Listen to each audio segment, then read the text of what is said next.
உலகமெங்கும் வாழ்ந்து கொண்டிருக்கும் நெக்ஸ்ட் ஜென் நேயர்கள் அனைவருக்கும் அன்பான வணக்கங்கள். நான் உங்கள் வாழ்க வளமுடன் ஜோதிடர் ஸ்ரீ குரு சுந்தர வடிவேல். இப்போ பார்த்தீங்கன்னாக்க இப்போ வரக்கூடிய குரு பகவான் வக்ரவம் பெற்று அதிசாரம் பெற்று பலனளிக்கக்கூடிய இந்த காலகட்டத்தில் என்னென்ன விதமான பலன்கள் இருக்குது குருவினால் அப்படிங்கிறத பற்றி முழுமையாக பார்க்குறோம். குரு அப்படிங்கிறவர் பார்த்தீங்கன்னா முழுமையான சுபர்.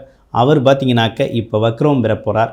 அதுவும் அதிசாரம் பெற்று இடத்தையே மாற்ற போகிறார். என்ன, மிதுனராசியிலிருந்து கடகராசிக்கு பயிற்சி அடைய போகிறார். பயிற்சி அடைகிறவர் அங்கே பார்த்தீங்கன்னாக்க அக்டோபர் 19 இந்த பயிற்சி அப்படிங்கிறது நடக்குது.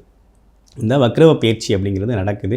அது மட்டும் இல்லாமல் பார்த்தீங்கன்னாக்க அக்டோபர் 10 பார்த்தீங்கன்னா நவம்பர் 11 வரையுமே பார்த்தீங்கன்னாக்க அவர் அங்கே இருக்கக்கூடிய அற்புதமான அமைப்பு, பார்வை பலன்கள் எல்லா ராசிக்கும் பார்த்திங்கன்னா பல்வேறு விதமான முன்னேற்றங்களை கொடுக்க இருக்கிறார். அடுத்து நவம்பர் 11 டிசம்பர் 4 வரை மீண்டும் வக்ரவம் பெற்று பார்த்திங்கன்னா வக்ரவம் பெற்று என்ன பண்ணுறார் அப்படின்னு பார்த்தோம்னாக்க அந்த கடகராசியிலேயே வக்ரவம் பெற்று அமரப் போகிறார். கடகராசியில் வக்ரவம் பெற்று அமர்ற அந்த காலகட்டத்திலையும் பல்வேறு விதமான சேஞ்சஸை ஒவ்வொரு ராசிக்கும் கொடுக்குறார். அது இல்லாமல் பார்த்தீங்க அப்படின்னா டிசம்பர் 4 திரும்ப மீண்டும் மிதுனராசிக்கே வக்ரவ நிலையிலேயே அமர்றாரு.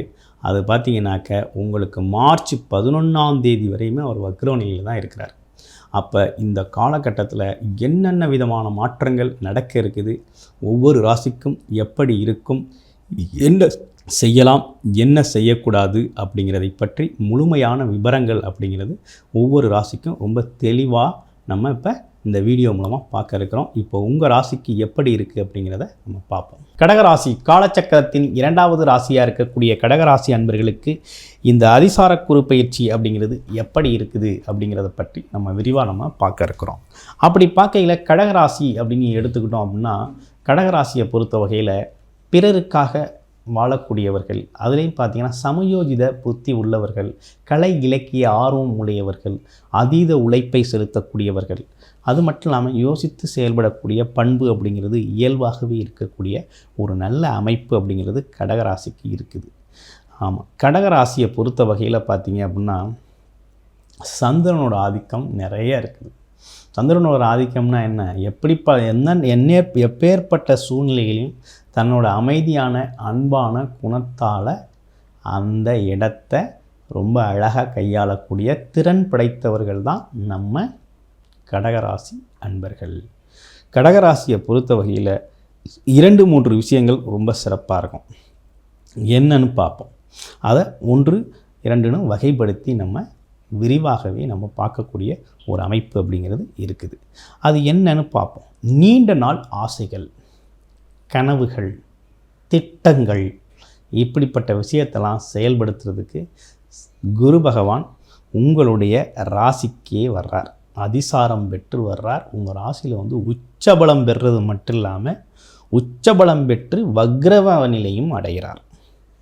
அப்போ இந்த காலகட்டம் எப்படி இருக்கும் அப்படின்னா அக்டோபர் 19 நவம்பர் 11 வரை இருக்கக்கூடிய 22 நாட்களில் உங்களோட ஆசைகள் கனவுகள் எல்லாத்தையுமே நீங்கள் நிறைவேற்றிக்கணும். இந்த காலகட்டத்தை சிறப்பாக நீங்கள் பயன்படுத்திக்கலாம்.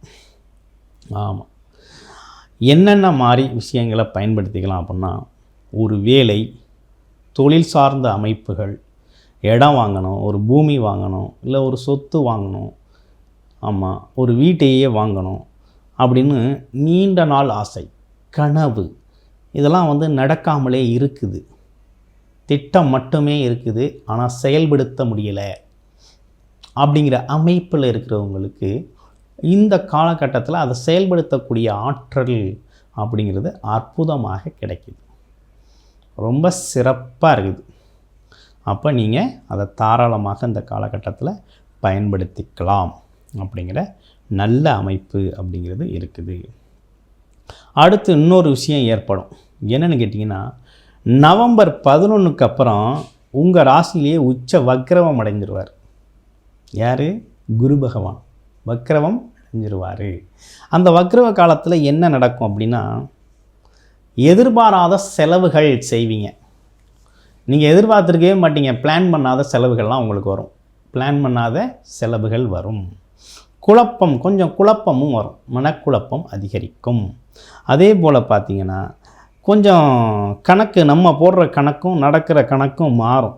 நம்ம ஒரு கணக்கு போட்டு சில விஷயத்தை செய்ய ஆரம்பிச்சிருப்பீங்க, ஆனால் இங்கே கணக்கு வேறு மாதிரி போகும். அப்போ கணக்கு மாறும் அப்படிங்கிற சூழ்நிலை வருது. அப்போ இந்த காலகட்டத்தில் கொஞ்சம் கவனமாக இருக்கணும். எப்போ? நவம்பர் 11லேருந்து டிசம்பர் 4ஆம் தேதி வரையும் பார்த்திங்கனாக்க உங்களுக்கு இந்த மாதிரி ஒரு விஷயத்த இருக்குது. அதுக்கப்புறம் ஆட்டோமேட்டிக்காக டிசம்பர் 4க்கு அப்புறம் அவர் மறுபடியும் மிதுன ராசிக்கே வக்ரவத்தோடவே பயணம் பண்ணுறார். வக்ரகதி நிறையிலையும் அங்கே இருப்பார். ஆமாம், இந்த காலகட்டத்தில் உங்களுக்கு மறுபடியும் நல்ல விஷயங்கள் நடக்க ஆரம்பிக்கும். என்ன காரணம் அப்படின்னா, விரைய செலவுகள் நிறையா செஞ்சு வச்சுருப்பீங்க இல்லையா, அதெல்லாம் பயனுள்ளதாக உங்களுக்கு இந்த காலகட்டத்தில் அமையும். நீங்கள் யோசிச்சே பார்த்துருக்க மாட்டீங்க, ஆஹா இதெல்லாம் வருமா வராதா அப்படின்னு ஒரு குழப்பத்தில் இருந்திருப்பீங்க. ஆனால் பார்த்தீங்கன்னா எதிர்பாராத விதமாக திருப்பமாக மாற்றமாக உங்களுக்கு வந்து நிற்கும். அப்படிப்பட்ட விஷயங்கள் செய்யக்கூடிய அமைப்பு தான் ரொம்ப அற்புதமாக உங்களுக்கு இருக்குது. அப்போ இந்த காலகட்டம் அப்படிங்கிறது ரொம்ப சிறப்பை தரும் வகையில் உங்களுக்கு அமைஞ்சிருக்குது. ஒன்றும் கவலைப்பட வேண்டாம்.